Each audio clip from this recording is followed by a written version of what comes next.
So let's talk about insulin. So what does insulin do? Some people say it shuttles nutrients.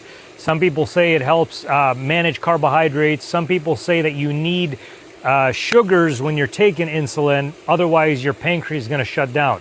Well, in simple, you need to understand, what does insulin do? Insulin stores fat in the body, and storing fat is not necessarily a terrible thing if you need it, but most people are too fat.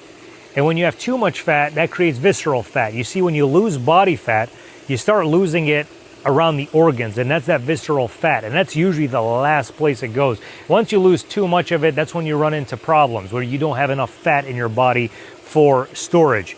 However, like I mentioned before, the average person is way too fat. So snacking, for one, is one of the most poisonous things for your body. And I don't care what anybody says. I work with thousands and thousands of clients around the world. First question people ask me is, what about snacks? Snacking is for fat people. You don't snack. You eat when you're supposed to eat your meals, and that's it.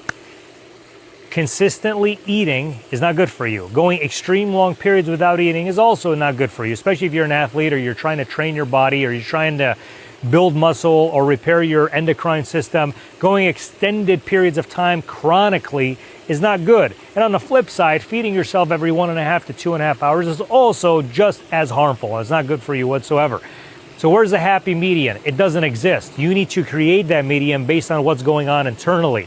Somebody who's depleted and super lean is just as unhealthy as a person that's super fat. So finding what is optimal for you based on your current situation is key. This is why I like to cycle my diets for my clients. You never eat the same thing all the time. Your diet in total might look similar, but there's going to be times where you're eating a lot more. There's times where you're eating a lot less. There's going to be times where you're not eating at all. And it all depends on your output. What's going on with your blood work. So anybody that tells you that there's a special diet that works for you is an idiot. And the person that listens to them is just as guilty of that.